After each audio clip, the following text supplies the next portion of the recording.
I'm waiting now. Sitting here with my Colt M1911, a 1 in one hand and a shot glass full of some very expensive scotch in the other, waiting to be taken into custody. I set down the empty shot glass and pick up one of the general's cigars and light it up. I take a puff on it a bit, and the flavor and nicotine soothes my nerves. Yes, I'm waiting for the flashing lights and sirens to blare as the police pull up outside. Why, you might ask? Well, that tale actually starts years ago when I met and fell in love with Paula Hansen. We were both in the Army at the time. I was in my second year of my second 4-year hitch and had achieved the rank of Staff Sergeant SSG. I was active duty with airborne and ranger tabs on my sleeve. Paula was a captain in the California National Guard with a degree in journalism. We met at the club on FT, Irwin, one night and hit it off, even though she was a part-time officer and I worked for a living. All I know is that with her beautiful blue eyes and dark flowing brunette hair, I was smitten. Me? I'm John Blakely, and I had saved enough money during my enlistments to go to college at UCLA with the help of the G. Bill. Paula, as it turned out, had gone to UCLA as well, and she still had her house nearby. She gave me her address and cell number and told me that when I got out, to come stay with her while I was going to school. God, she's incredible. During my 4 years at UCLA, getting my own degree in computer science, we were always together. For some odd reason, she loved me, and I, for more obvious reasons, loved her with all my heart, soul, and being. I won't lie and say I wasn't tempted to stray occasionally. Well, I was no angel. But with Paula, I knew that she was the best thing to ever happen to me. Fast forward a bit, and we still didn't have any kids. Not that I didn't want them, but she was still in the middle of her career, and I wasn't going to stand in her way. We both had successful careers and were doing well. I took my degree and got a great job at a worldwide tech firm. When Paula got the amazing opportunity of writing a well-known general's biography, she had just been promoted to lieutenant colonel in the Cali National Guard. Hey, let's just say that we were both excited about this amazing chance. I hadn't truly lived until I had a memorable encounter with my boss. Oh, and before you go screaming about it, we were not in direct chain of command when we first started dating. The problem started when Paula had to go to Afghanistan to get General Peterson's accounts for the book. She was gone for what should have been 2 weeks and ended up being gone for an entire month. When she got home, she seemed more reserved and distant. I asked her what was wrong, and she told me that she had seen some stuff over there that really rattled her. Having seen combat myself, I could understand and held her close. We made a real connection that night, and after that, she seemed to come back to me. She was once again the Paula I fell in love with. A couple of years later, we moved to Washington, D.C., and that was when our lives really got turned upside down. First, I was headhunted for the CIA and put in charge of their main office's IT division in Langley, Virginia. I was now making better money than I was in the private sector. Paula was thrilled that I got the job, and she was also thrilled to be working alongside General David Peterson again, gaining more material for his biography. The general had been appointed as director of the CIA, so we were working almost side by side. I got to meet him at a social function that I went to with Paula, and he seemed like a good guy. Well, some things shouldn't be taken at face value. That night was when my suspicion started. I also met the general's wife, who was a very nice lady. I could take at face value at least. She loved her husband just like I loved my wife. No, the suspicion started when they danced 4 dances in a row. That was it, and I was not happy about it. I walked out onto the dance floor and cut in as graciously as possible.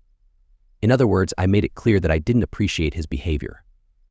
Luckily, he handed her off to me, and I let her know that what I saw him doing was not cool. Paula laughed it off and said he was just being inappropriate.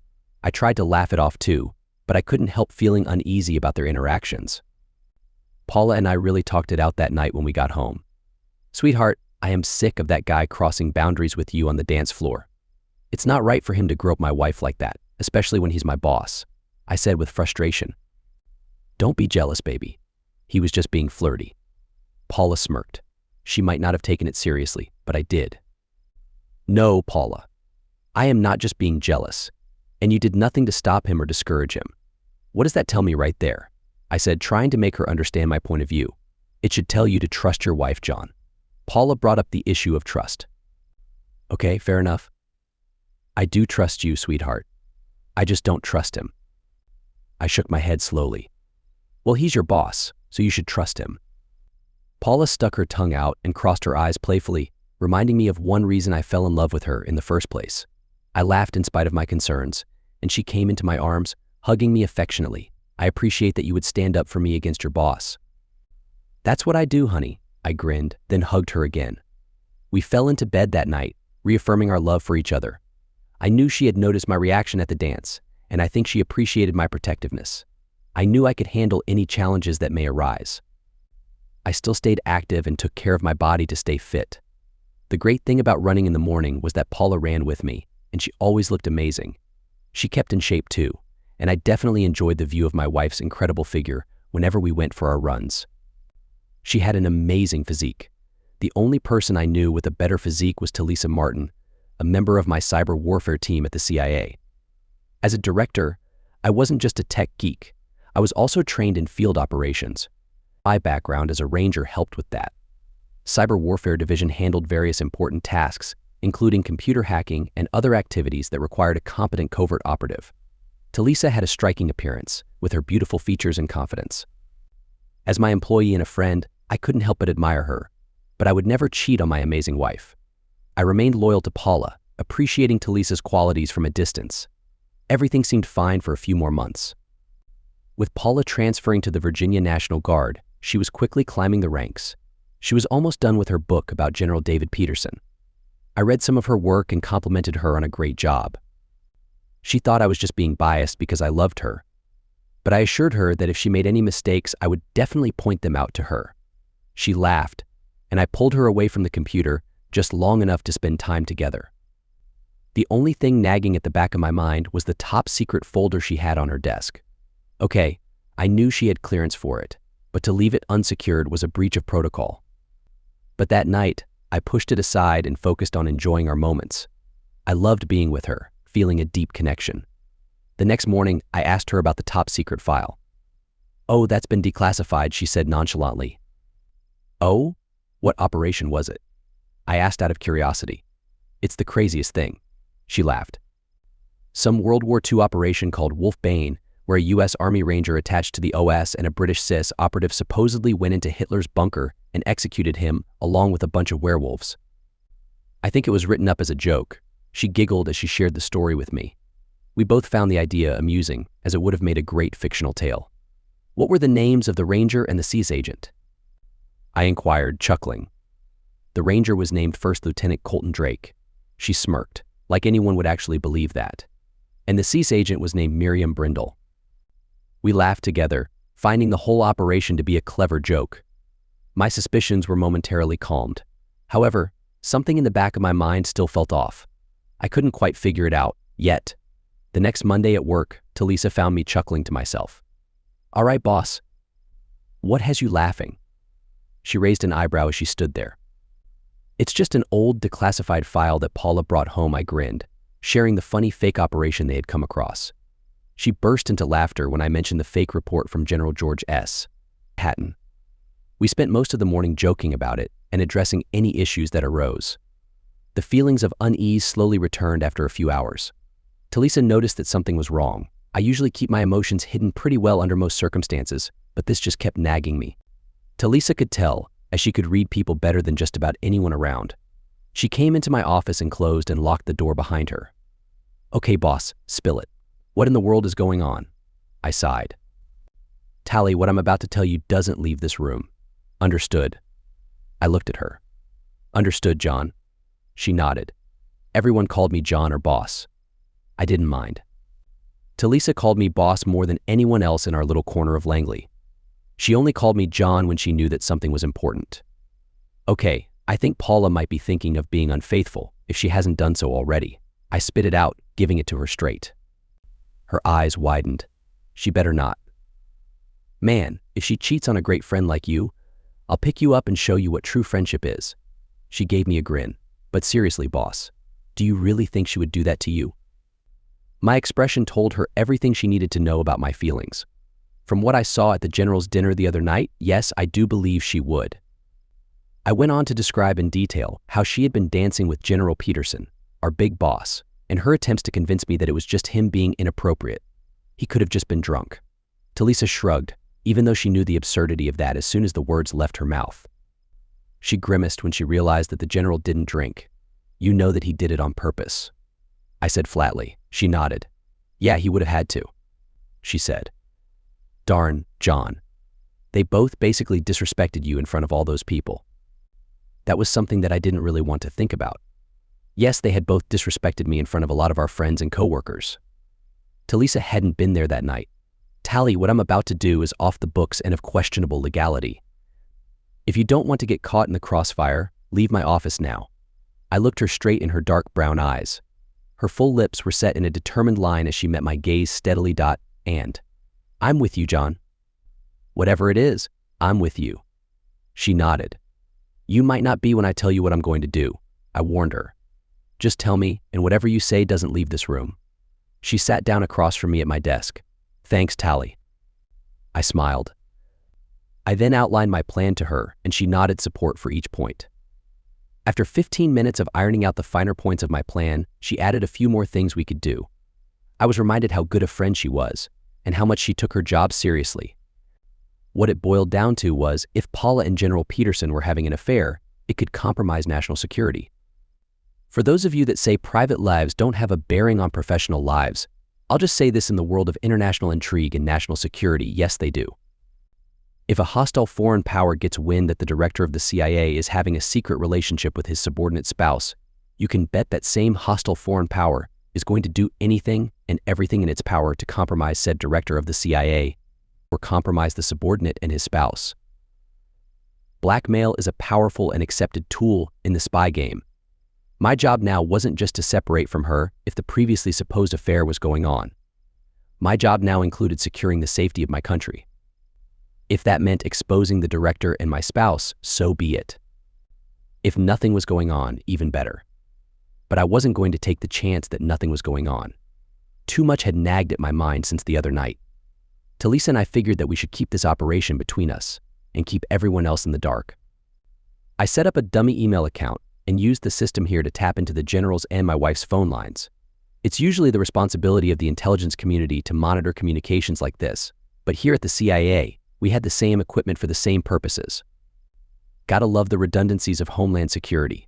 We set up the monitoring and proxy servers for what we were going to do.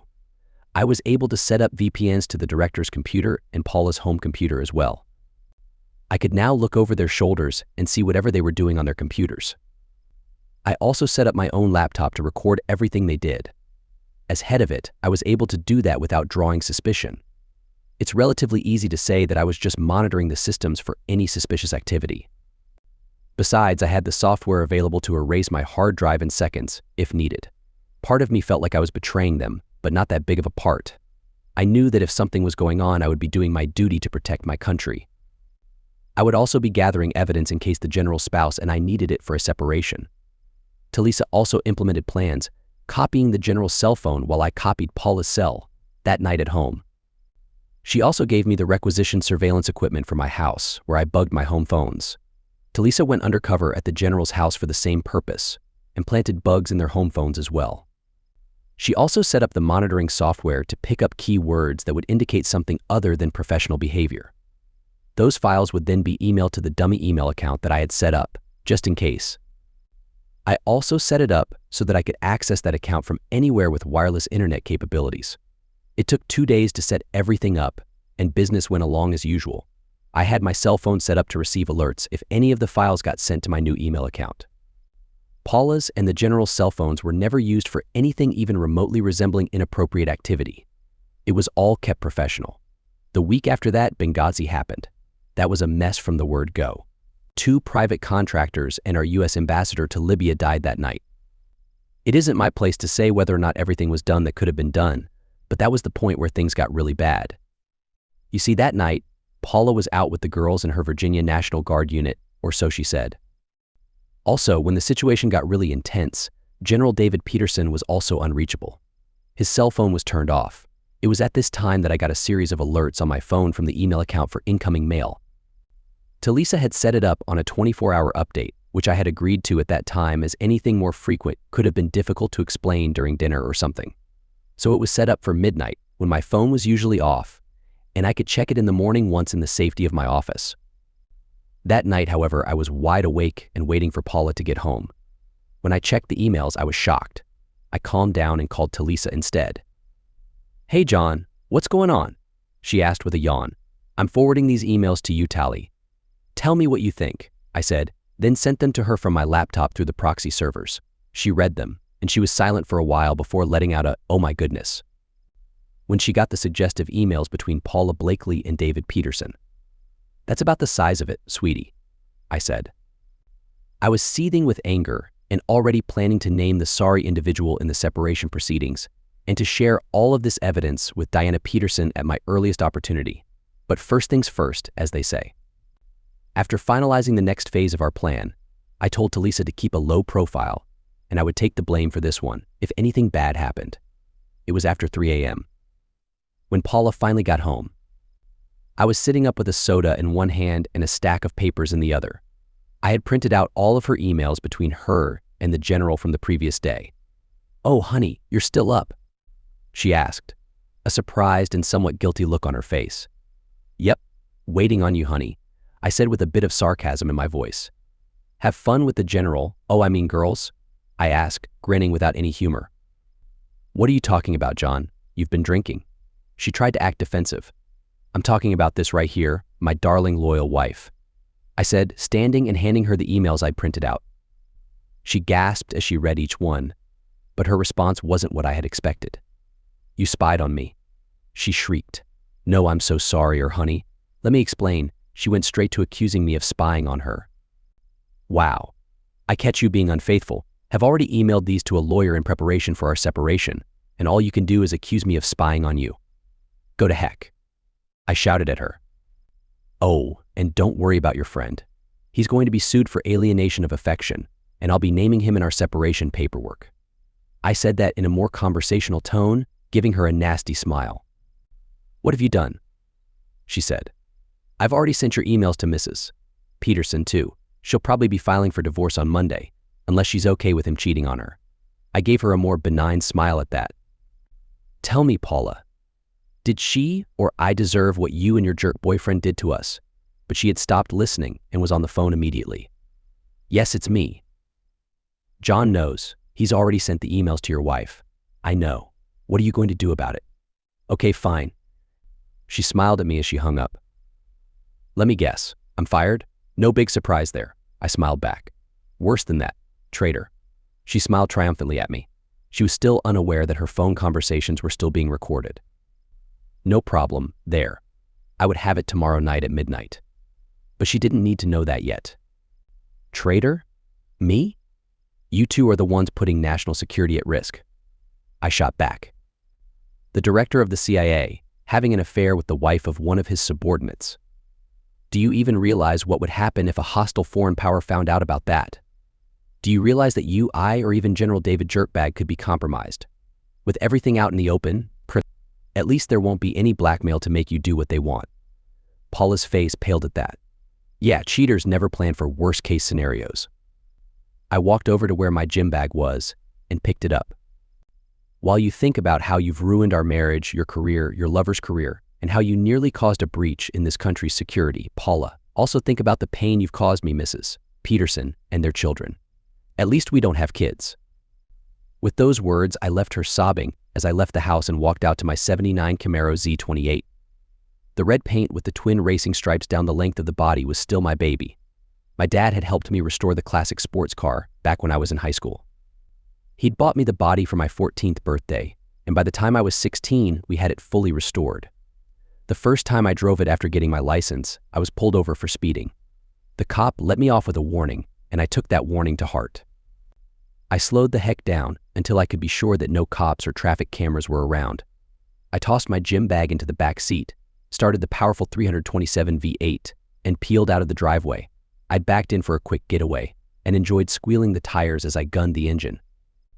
In my bag were several changes of clothes, some personal items, and my Colt M1911-01 .45 ACP pistol. I love my grandpa's old service weapon. It's had a couple pieces replaced over the years, but it's still in perfect working order with the original barrel, grips, trigger, hammer, and slide. I made it 15 miles toward my safe house before they found me. I saw the black SUVs in my rearview as they closed with me quickly. I gunned the powerful small block and watched the needle climb to over 120 mph. I couldn't resist the grin that split my face as I drove like a bat out of heck, leaving those SUVs in the dust. No, the main problem wasn't the FBI jerks behind me. It was the FBI chopper pacing me and keeping its spotlight on me as I drove. So when I pulled over to the side of the road, got out, grabbed my pistol and started squeezing off rounds at the bird, it veered away. I saw, much to my surprise, the spotlight shatter from probably the luckiest shot in history. I couldn't help but laugh at that and got back in my car as I heard the SUVs trying to catch up. I gunned it again, put on my night vision goggles, and cut the lights on my Camaro. 75 miles later, I pulled off the road onto a dirt road that led to my safe house. Now, to clarify a few things, the CIA has no jurisdiction to operate within the United States of America. In fact, it's illegal for the CIA to do so. Okay? And if you believe that the CIA doesn't operate within the United States of America, just because it's illegal, you really do need to get your head right. Thus endeth the lesson. With that in mind, I had appropriated an old CIA black site in rural Virginia to use as my safe house. It looked like an old farmhouse, dilapidated and crumbling. The farmhouse itself was supposedly once a stop along the Underground Railroad before and during the Civil War. Once I had the codes for the site, I deleted it from the CIA registry. That was one of the things I had done to plan for this contingency. Being director of the CIA, General David Peterson had vast resources at his beck and call. Basically, he could call upon all branches of Homeland Security if he needed them. Well, with me on the loose with a lot of evidence that could end his career, he figured he needed them. When I had sent the emails to Diana Peterson, I sent them from my main email account. My dummy account was still clean. I sent to Lisa an email to her new dummy account, letting her know where I was. I know the old adage, trust no one. But that doesn't go very far, really. I had to trust someone, and the only one I could trust was to Lisa Martin. I then sent, from a coffee shop in a nearby town, and from a second dummy account, the emails that General Peterson and Paula Blakely had sent back and forth. I had grown my beard out some and wore a hat and dark sunglasses. Spy Disguise 101. Where did I send them? Every major news network, and even Fox News. I also sent recordings of the conversation Paula had with Jerk the night I discovered what they had been doing. I was now the subject of a worldwide manhunt being conducted by the CIA, FBI, and NSA. My Camaro was safely hidden in the underground garage back at the black site. I was riding an old Harley Panhead that I had found in the underground garage. With my new scraggly look, the bike fit me better than it would have before. Talisa kept me apprised of developments on the home front. She said that Jerk had talked his wife out of divorce for the time being, and so far none of the news networks had run my evidence. Even Fox News was holding back for some odd reason. She used her burner phone, and I used mine. We were pretty well untraceable, that is unless the NSA had voice recognition software going, which they probably did. In a great show of solidarity, all of my A-team had resigned upon hearing about what happened, and because I had forwarded all the emails to them as well. Once they heard that I was the subject of a manhunt, they decided that they would go into business for themselves. Good men and women, all of them. It was a few weeks in, and I still had enough canned rations to last me another 5 years, when Talisa showed up at the safe house. She showed up unannounced, so when she opened the door into the bunker from the underground garage, she found herself staring down the barrel of a .45 that I held. "Okay, I take it you don't like visitors?" she squeaked. I dropped the weapon to my side. "Damn it, Tally. You could have called ahead first." I growled, then chuckled. She threw herself into my arms, hugging me tight. "Sorry, John. I didn't want to take the chance of the NSA tracing my call to you. What about Tails?" "You know you were probably followed, right?" I said. "I lost them." She replied with a self-satisfied smirk. She then leaned forward and gave me a hug. "You need a shave." "I'll shave when I don't need to live on the lam anymore." I smirked back. "What brings you by?" I asked finally. "I just wanted to see you and make sure you're okay," she said as she let me go and followed me into the living room. We sat on the couch together and I looked at her. God, she's gorgeous. That can't be the only reason. "What's going on back at the camp?" I asked, referring to Langley. "Shoot, shoot, and more shoot." She rolled her eyes. "The main news networks are finally investigating your claims and evidence, though. So far, your fugitive status has been kept from the press, which is both good and bad. Good because they aren't using the news to get my picture out to find me, and bad because once word got out, they would have to take my evidence seriously. I nodded my understanding. "What are you going to do?" she asked. I really didn't have any idea anymore, to be honest. I could wait it out and see how long it took the jerk to finally try to get the local law enforcement to look for me. Or I could force the issue and head up to New York and make a surprise appearance on the Today Show. No, that would be too risky. The news people had my photo, and that I wasn't available for comment, but nothing on the manhunt that was being conducted by Homeland Security. I was simply if I was cornered on some lonely stretch of road, they could make me disappear real quick. I needed something that was a sure thing. I looked at her and smiled. I'm going to cut the head off the snake. Her mouth opened in shock. "John, you can't," she gasped. "If you kill him." Her voice trailed off as she shook her head. "Tally, do you trust me?" I asked, looking her in the eyes. "Of course I do." She nodded once. "Then trust me now," I said, and took her in my arms. She didn't feel the needle that I pushed into her voluptuous derriere, but the tranquilizer took effect immediately. "Where I'm going, you can't follow. What I have to do, you can't be a part of," I whispered as I picked her up and carried her into the bedroom. I laid her out on the bed and checked her pulse to make sure I didn't give her too much. She was breathing regularly, and her heartbeat was strong. Good. I smiled and hugged her. Then I walked out. Now I felt like Rick in Casablanca. Walking out on a woman who truly loved me. I felt awful, but I didn't want her caught in the crossfire. I grabbed some weapons and ammo from the arsenal inside the bunker, as well as 2 sets of handcuffs. I had test-fired some of the 9mm ammo with the Uzi and HK-MP5 suppressed. It was still in decent condition, with no misfires. They would do if needed. I chose the suppressed MP5 SMG and loaded up my Colt with some 45 ACP rounds. I holstered my weapon, slung the MP5, and walked out to the underground garage. I debated taking the Harley, but I would definitely be pulled over if they saw the HK slung on my back. I could also take Talisa's car, but decided against that too.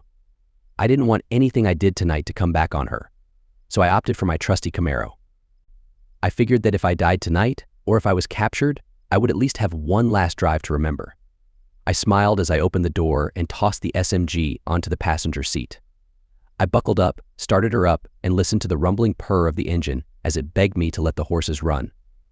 I hit the garage door opener and drove up the ramp and out into the dusk of Central Virginia. I put on my NVGs again and ran dark as I opened her up full. I made one call from my burner phone before I got to my destination. I identified myself and said that all would be made clear if they met me at a certain address. Soon I was in General Peterson's neighborhood and pulled up in front of his house. I parked crossways behind Paula's car in front of the garage. No matter which car tried to leave, it would have to run over mine to get out. Paula was here too. That just made what I had planned even better. I grabbed the HK and made my way quickly up to the front door. I rang the bell and waited with the SMG at the ready. Diana answered the door and gasped. I put my finger to my lips in the universal shush gesture, and she just nodded, her eyes wide with shock. I entered and she backed up a bit with her hands raised. I leaned forward and whispered to her, "Diana, you have nothing to worry about. You're the only innocent one here." I nodded and gave her a smile. "I'm not going to harm anyone if I can help it. Okay?" She gulped and nodded. "I guess so," she said. "Ma am, you just have to trust me.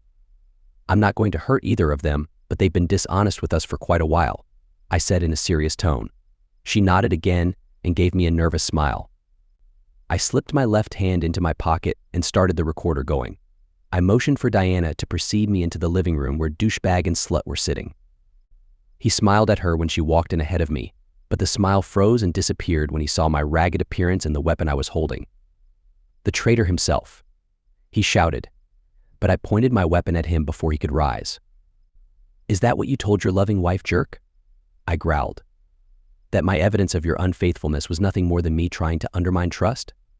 Paula paled, having heard what I said to her the night I left home. We can explain, baby," she pleaded. "No, you can't explain, meanie. If anyone is dishonest here, it's you two," I spat out. "Now strip," I shouted in a commanding voice. General Peterson looked like he wasn't going to comply, so I shot the phone between them before he could react. The silenced MP5 made a quiet sound as the bullet destroyed the house phone. "What are you going to do?" Diana asked. "Well, I think that they need to be embarrassed a little. Don't you agree?" I asked with a smile. "Actually, I think I do agree. I noticed that neither one of them tried to deny the affair when confronted with it directly. Diana smirked as she looked at her husband. "You jerk. I hope you get in trouble for this," she sneered at him. I had to grin at that one. Bring him down a few notches. Good job, Diana. Now, what happens next depends on you telling me the truth. Since we know for a fact that the affair has been happening, I'm going to ask a series of questions. Your honesty is going to decide your fate. Just know that I've learned a lot more than you might think over the last several weeks. I smiled, giving them my best bluff. They nodded their understanding, and Diana went over and slapped her husband across the face. He took it, since I had pointed my weapon at his head. He glared at me. "Oh no, sir. Don't glare at me like that. You and my mean soon-to-be ex-wife brought this on yourselves. You tried to use me as a scapegoat when I got the evidence on you, just so you wouldn't be seen as a threat to national security, right?" I said. "It wasn't supposed to be that way," Son Jerk said. "Don't you dare call me son." I growled, aiming once again at his head. "How was it supposed to be, then? Care to enlighten me?" "You were never supposed to find out," he said evenly. Of course I wasn't. "Just out of curiosity, how long have you two been fooling around?" I asked, all pretense of civility dropped. 4 years. Paula said sheepishly. "Since your first trip to Afghanistan." I confirmed, and she nodded. "Yes, I'm so sorry, John," she said with a pleading look in her eyes. "Sorry you got caught, right?" I snarled. "I know my soon-to-be ex-hubby is sorry he got caught," Diana exclaimed, then reached down and grabbed him by the balls. She squeezed and squeezed, and his face went red with pain and humiliation as his wife squeezed his balls until he fell to his knees in agony. "I bet that hurt." I smirked. "No bet here," Diana replied, then looked at me as she moved back and away from General Peterson. "John, could you do me a favor and shoot my husband off?" she asked. I don't know if I could hit something that short, but I could give it a try. I grinned at her, and she started laughing. "Stop it," Paula shrieked. "You have your confession. Just let us go." She was begging now. "Sure, go ahead," I shrugged. "But you will leave this house without any clothes," I told her, then went forward and took out the first pair of handcuffs from my pocket, putting them on her as she stood there in shock. I laughed, as did Diana when she looked out the peephole in the door. "Diana, leave out the back. You don't need to be here for what is about to happen. For your own dignity, it would be best if you left," I told her. "Go out the back and around to the other side gate around the corner. Trust me, I am not going to harm your husband. I trust you in this. John, you're a good person." She gave me a hug. Then she headed towards her kitchen and the back door while I walked back into the living room, taking out the second pair of handcuffs from my pocket. I opened the door and shoved him outside, and he fell into the grass beside a still shocked Paula. I waved to the camera crew from the door and then closed and locked it. I turned off all the lights and headed towards the General's Den home office. And so here I sit, waiting for the authorities to show up.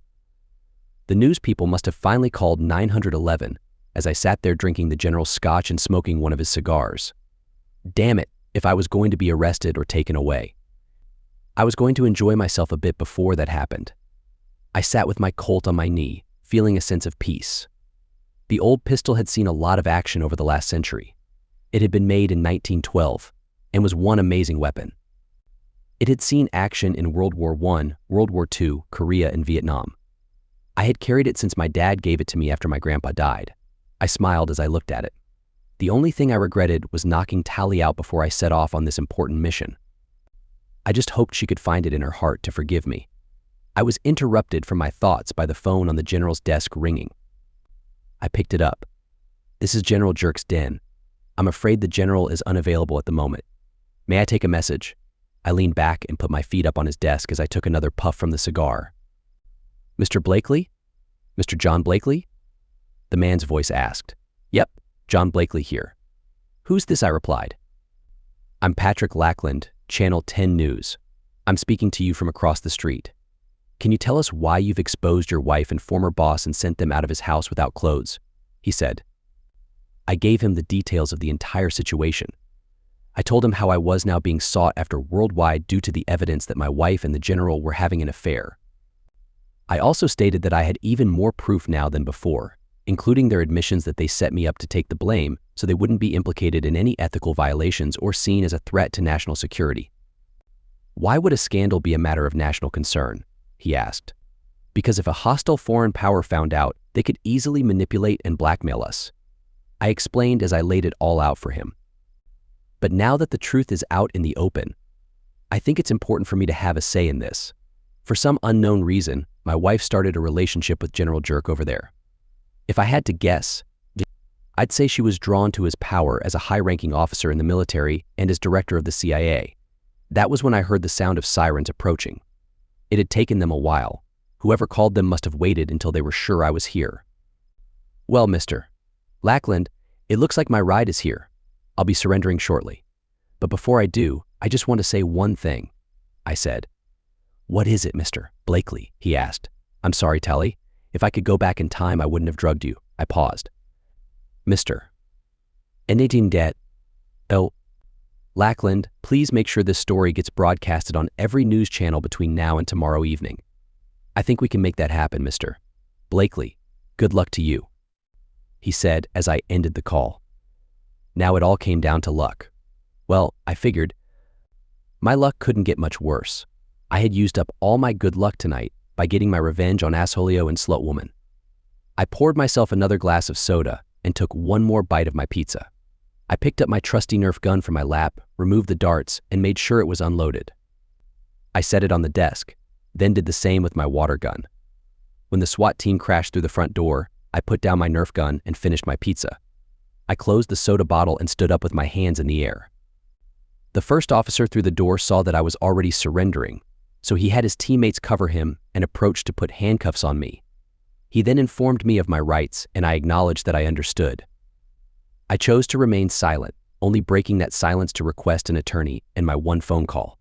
For my attorney, I asked for Rick Sanderson, and for my phone call, I dialed Tally's number. She picked up on the fifth ring. Hello? She said groggily. Good, the tranquilizer had worn off. Tally, it's me. Look, I'm sorry for what I did, but there was a good reason for it, I said in a low voice. You drugged me, she slurred. Yes, I did. I didn't want you following me and getting into trouble with me. I'm in jail now, but if you want to know the full story, watch the news.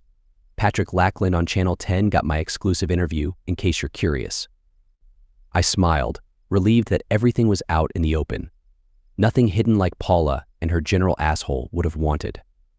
John, I'm coming to bail you out of jail, and then I'm going to give you a piece of my mind, she threatened, her voice now clear.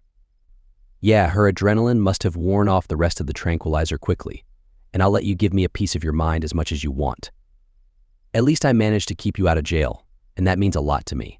I smiled, and she chuckled on the other end of the line. Okay, smartass. I'll be there in the morning. I have the number on my caller ID, so I'll be there soon, she said. Thanks, sweetie. I really owe you one. I smiled. See you in the morning. Bye, John. I'll be there soon. She hung up. I was escorted back to the holding cell and placed in one by myself. I guess word had spread that I could be a danger to other inmates. I was fine with that. I did push-ups, sit-ups, and even pull-ups by tilting the bunk beds on end and using the bed frame to do my exercises. Once I was done, I took a short nap and woke up in time for my court hearing. I was handcuffed and led to the courtroom. Rick was already there and just chuckled and shook his head when he saw me. Rick and I had met in college, where he was studying law. He had moved to Virginia a few years after Paula and I relocated, but we managed to stay in touch with him and his new wife, Amelia. She's a sweetheart, so there was no funny business going on. Rick is like me in that way. He doesn't share. I couldn't blame him one bit. I was planning on asking him to handle my divorce too. We talked for a few minutes before the judge arrived, and Rick agreed to represent me in my divorce. Once Judge Reinhold No Relation entered, he instructed us to sit down, and Rick made a compelling argument for my release on my own recognizance. When asked why, I stood up and explained that I had been unfairly blamed for my boss, General David Peterson, and my wife's affair. I had sent Rick the evidence in an email, and he had kept it for legal use. The judge understood our points, and due to the special circumstances, allowed me to gather my personal belongings. As I walked out of the station with Rick, we were met by a very angry Talisa Martin. I smiled, and she slapped me across the face. I deserve that, I said, more for Rick's benefit than mine. You deserve a lot more than that, you idiot. Talisa said as I rubbed my cheek. I agree. At least you didn't have to spend the night in there. I smiled, pointing behind me at the police station. Oddly enough, The feds didn't even show up to press their own charges against me. They must have known I was caught, but for now they were keeping their distance. At least I got my Nerf gun back after showing them my CIA ID. It turns out that in their rush to label me a threat, General Dipshit forgot to officially fire me. So I just smiled, accepted my gun back, and walked out to be greeted by my assistant and possible love interest, who was really mad at me at the moment. Her expression softened, and she hugged me tightly. "Never do something like that again," she demanded, and I was more than happy to promise her that I won't, as long as I have no reason to do it. "I promise," I smiled. "Good, because I don't want to see you in jail or worse," she exclaimed. The charges against me were dropped due to the special circumstances, for which I was grateful. The FBI played a part in getting the charges dropped, strangely enough. It seemed that General Peterson was going to be called before Congress to testify about his affair and the threat it posed to national security. The kicker was the recordings I sent to all the news networks, posted on YouTube, where I identified the director of the CIA and my soon-to-be ex-wife. My Camaro was still parked where I left it the night before, and after retrieving it, I followed Talisa home. I realized that my house held nothing I wanted anymore. By the time we arrived at her place, Talisa had already handed me a spare key. When I entered, I took off my wedding ring and threw it in the trash. As far as I was concerned, I was already divorced from Paula. Talisa witnessed me tossing the ring away. "Hey John, does that mean what I think it means?" she asked. "Tally, it means that Paula is no longer a part of my life. Rick is serving her today, wherever she may be. Most likely with her asshole lover. I'm only giving her the house. No alimony, no spousal maintenance or whatever they call it. She owes me that much. I'm pretty sure her parents have seen the evidence by now too." I smirked. I turned off my phone to make sure I didn't receive any calls from her angry parents. "Honey, I know this may be a rebound thing, but damn, I want to be with you," Talisa said as she moved into my arms. "Come with me, babe? I think I can do that." I smiled back and let her lead me to her bedroom and the attached bathroom. She sat me down on the toilet seat and lathered up my face with shaving cream. Then, she gently and carefully shaved my face, her hands gentle and the razor steady. She looked into my eyes, and we smiled at each other as she finished cleaning my face. I rinsed off, soaped up, and heard the shower door slide open as Talisa returned with towels. She grinned as I stared at her. Her dark skin was flawless. She didn't say a word as she stepped in. 6 months later, we were back with our team in Cyber Warrior at the CIA, and Talisa became more than my assistant. We became closer as lovers first, more than just friends with benefits, and as soon as my divorce from Paula was final, I asked Tali to marry me. She enthusiastically said yes, tears streaming down her face, and I took great honor in slipping the ring on her finger. Paula moved back west after the divorce. I gave her nothing, and she asked for nothing. We split the house sale equally, and that was pretty much it. She kept her car, and I kept mine. I love my Camaro. General Peterson was served with his divorce papers soon after Paula was served with hers and his wife took him to court. I provided all the evidence I had on them both, and the judge was furious about the circumstances General Peterson had created. He was forced to resign as director of the CIA due to the seriousness of the situation. It seemed that the president himself took my concerns about his affair seriously, and soon a new director was appointed. The general tried to get back at me before he left town. That was his biggest mistake, and he was rushed to the hospital after attacking me. He ended up in the hospital for a few weeks, and when he was released, he disappeared completely. Nobody ever saw or heard from him again. Paula and I have talked a few times, but I wasn't going to go out of my way to see her. Tali and I invited her to our wedding, but she never showed up. Oh well, last I heard, she moved to Seattle. Whatever. As for Tali and I, we got married, as I just mentioned, and we moved together back to Los Angeles. She introduced me to her family, and I transferred from the CIA to the EYE's LA field office. Talisa resigned from the CIA, and she just told me that she's pregnant. I'm going to be a father. When I look back on the life I had with Paula, it fades in comparison to the life that Tali and I have now created with each other. I've never been happier in my life. The end.